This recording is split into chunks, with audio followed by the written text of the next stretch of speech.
ఇప్పుడు సంక్రాంతికి మూవీస్ వస్తున్నాయి కదన్నా. సంక్రాంతి అంటేనే మూవీస్ పండగ అసలు యాక్చువల్గా. వరుస పెట్టి 3 సినిమాలు ఉన్నాయి, గేమ్ చేంజరు, డాకు మహారాజు, అలాగే సంక్రాంతికి వస్తున్నాం అంటూ టైటిల్ తోటి. ఈ 3 సినిమాల్లో మీ ఫేవరెట్ మూవీ ఏది ఎక్స్పెక్ట్ చేస్తున్నారు అసలుకి? సినిమా అభిమానిగా తెలుగు సినిమాలు కాబట్టి 3 సినిమాలు హిట్ అవ్వాలి. మళ్ళీ తెలుగు సినిమా, టాలీవుడ్ సినిమా అంటే ఇండియన్ సినిమా అనే మళ్ళీ 25లో కూడా గుర్తింపు రావాలి, వస్తుంది. ఎందుకంటే బాలీవుడ్ ఎప్పుడో మనని ఏదోదో చేద్దాం చూసారు, ఇప్పుడు బొక్క బోర్లా పడ్డది. సో ఇక మెగా అభిమానిగా అయితే నాకు గేమ్ చేంజర్ హిట్ అవ్వాలని కోరుకుంటున్నాను. ఇక బాలయ్య బాబు లుక్ కానీ, ఆయన డైలాగ్ డెలివరీ కానీ, ఆయన గతంలో తీసిన మాస్ ఎలివేషన్ చూస్తే ఖచ్చితంగా తెలుగు ప్రేక్షకులను అయితే బాలయ్య బాబు మాస్ ఎంటర్టైనర్ 100% చేసేస్తాడు. ఫ్యామిలీ పరంగా వెంకటేష్ గారు ఖచ్చితంగా హ్యాపీగా ఫ్యామిలీ అందరిని కూర్చోబెడతారు. ఎందుకంటే రాజేశ్వరి గారితో మంచిగా వస్తున్నారు కాబట్టి. మీనాక్షి చౌదరి కూడా ఉంది. అంటే మళ్ళీ ఒక ఇంట్లో ఇళ్ళలో వంటింట్లో ప్రీ రాలేదు ఉంది కదా అప్పట్లో. ఆ రేంజ్లో మంచి ఫ్యామిలీ ఎంటర్టైన్మెంట్ అయితే వెంకటేష్ గారి తరఫున రాబోతుంది అయితే నేను కోరుకుంటున్నాను. నాకు ఫేవరెట్ అయితే గేమ్ చేంజర్. ఖచ్చితంగా గేమ్ చేంజర్తో మళ్ళీ ఒక్కసారి వరల్డ్ వైడ్గా పాన్ ఇండియా లెవెల్లో విడుదలవుతుంది. వరల్డ్ వైడ్గా కూడా అక్కడక్కడ ఇతర దేశాలు కూడా ఆల్రెడీ యూఎస్లో అయితే ఫ్లైట్లో టికెట్లు ఓపెన్ అయ్యాయని చెప్పేసి బుకింగ్స్ ఓపెన్ అయ్యని చూపిస్తున్నారు. ఖచ్చితంగా పాన్ వరల్డ్ లెవెల్లో గేమ్ చేంజర్ కూడా సక్సెస్ అయ్యే ఛాన్స్ అయితే కనపడుతుంది. శంకర్ గారు మళ్ళీ ఏదైతే పాత శంకర్ని చూసే అవకాశం ఉందో ఈ డైరెక్షన్లో 100%. ఎందుకంటే మనకు ఒక అర్జున్ గారి సినిమా, ఫస్ట్ భారతీయుడి సినిమా, అలాగే రోజా కాదు వేరే సినిమాలు అప్పట్లో ఉన్న సినిమాలు ఇప్పుడు గుర్తు తెచ్చే విధంగా పాత శంకర్ గారు కనపడతారని మన రామ్ చరణ్ గారు అన్నారు. ఎందుకంటే బిగ్ బాస్ షోలో ఒక లీక్ చేసింది అనమాట, తండ్రి కొడుకుగా నేను ఒక 2 పాత్రలు చేస్తున్నానని చెప్పేసి. ఆ పంచకట్టుతో ఉన్న లుక్ అయితే నాకు ఒక ఎన్టీఆర్ కానీ, మన రాజశేఖర రెడ్డి గారు కానీ, అంటే పొలిటీషియన్గా ఉంటే వాళ్ళు నడుస్తుంటే ఒక హుందాతనం కనపడేది. సో ఆ లుక్లో ఆ సినిమాలో అలా కనపడుతుంది. సో పొలిటికల్ రేంజ్లో వస్తుంది కాబట్టి ఒక మంచి మెసేజ్ కూడా ఉండే అవకాశాలు కూడా ఉంటాయి ఖచ్చితంగా. అవ్వాలి ఈసారి, ఎందుకంటే ఆచార్యతోటి అది కొంచెం బ్రేక్ అయిపోయింది కదా. సో ఈసారి బ్రేక్ అయిపోద్ది. ఆ ఫెయిల్యూర్ వచ్చింది కాబట్టి ఈసారి ఖచ్చితంగా బ్రేక్ అయిపోద్ది. హిట్ అయితే ఖచ్చితంగా కొడతాడు, బ్లాక్ బస్టర్ అయితే కొడతాడని నేను కోరుకుంటున్నా. అన్న ఇప్పుడు చూసుకుంటే క్వశ్చన్ మర్చిపోయా ఇందాక ఏదో అని ఇప్పుడు అనిల్ రావుపూడి మనం వస్తున్నాం కదా, సంక్రాంతికి వస్తున్నామని. సో లాస్ట్ F2 F3 తీశారు. సో ఈ కామెంట్ మళ్ళీ అవసరం అంటారా? మళ్ళీ ఎందుకు? ఫ్యామిలీ ఓన్లీ కామెడీ కదా, విత్ ఫ్యామిలీ సెంటిమెంట్తో వస్తున్నాడు. మంచిగా చెప్పాను కదా ఇందాక, ఇంట్లో పీరాలు, ఇంట్లో ఇళ్ళలు వంటింట్లో పీరాలని ఇద్దరున్నారు. తెలుగు అమ్మాయి ఉన్నది, ఇంకో మీనాక్షి చౌదరి ఉన్నది, ఇద్దరున్నారు.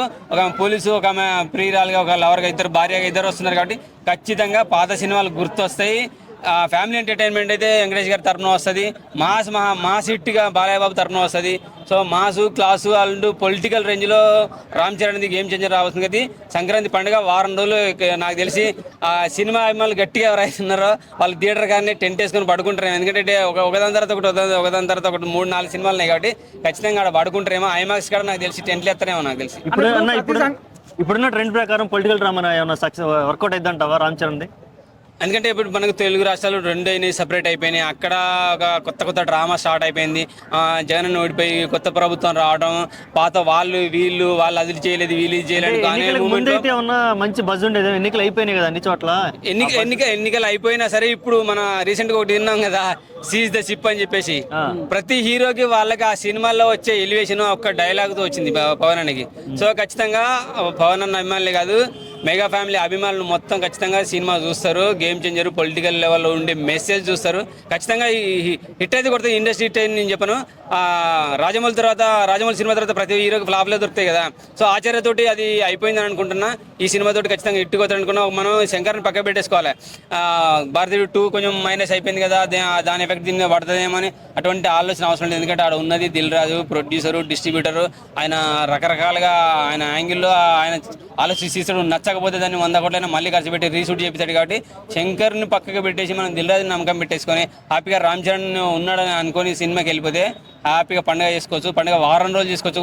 2 రోజులు 3 రోజుల ముందే వస్తున్నాయి కాబట్టి వారం రోజులు దసరా కాదు సంక్రాంతి మాత్రం హ్యాపీగా చల్లగా గొబ్బెమ్మలతో, ఆ పూలతో, ఆ ముగ్గులతో, సంక్రాంతి రథాలతో 1 వీక్ సినిమాల చుట్టూ థియేటర్ల చుట్టూ తిరగచ్చు. నాకు తెలిసి అయితే ఈ సంక్రాంతి నాకు ఇంత ముందు లేని సంక్రాంతి, ఈ సంక్రాంతి చాలా పెద్ద సంక్రాంతి అవుతుందని అనిపిస్తుంది నాకైతే. దిల్ రాజు గారు వరుస పెట్టి 2 సినిమాలతో వస్తున్నారు. అవును, ఏది గేమ్ చేంజర్ సంక్రాంతికి మరి ఓవర్లాప్ అయ్యే అవకాశం ఉందంటారా కలెక్షన్స్ పరంగా కానీ ఏం కాదు ఏం కాదు భయ్య. ఫ్యామిలీ అయితే ఖచ్చితంగా సంక్రాంతికి వస్తున్నాం సినిమా చూస్తుంది. సో గేమ్ చేంజర్ అనేది పాన్ ఇండియా లెవెల్లో మొత్తం త్రిబుల్ తో పరిచయం అయ్యాడు కాబట్టి పాన్ ఇండియా లెవెల్లో అందరూ చూస్తారు కాబట్టి దీనికి క్రాస్ ఏం కాదు, ఎటువంటి ఇబ్బందులు జరగవు. ఖచ్చితంగా దీన్ని చూడాల్సిన వాళ్ళు దాన్ని చూస్తారు. మాస్ ఎంటర్టైన్మెంట్ గా బాలయ్య సినిమా అయితే బ్లాక్ బస్టర్ కొడుతుంది. పాన్ ఇండియా లెవెల్లో గేమ్ చేంజర్ ఇట్టు కొట్టేస్తుంది. ఓన్లీ ఫ్యామిలీ అనుకుంటావా, ఫ్యామిలీ చూస్తారు, వెంకటేష్ గారి అభిమానులు చూస్తారు. ఖచ్చితంగా మంచి ఫ్యామిలీ ఎంటర్టైన్మెంట్ అవుతుంది. 3 సినిమాలు అయితే ఖచ్చితంగా ఇట్టుంది. రీసెంట్ గా దీపావళికి 3 సినిమాలు ఇలా హిట్ అయినాయో, అమరన్ కానీ, లక్కీ భాస్కర్ కానీ, ఇంకో సినిమా కానీ కా. సో అలాగే ఇప్పుడు మనకి సంక్రాంతి ఖచ్చితంగా 3 సినిమాలు వస్తాయి. 3 సినిమాలు ఖచ్చితంగా హిట్ అవుతాయి.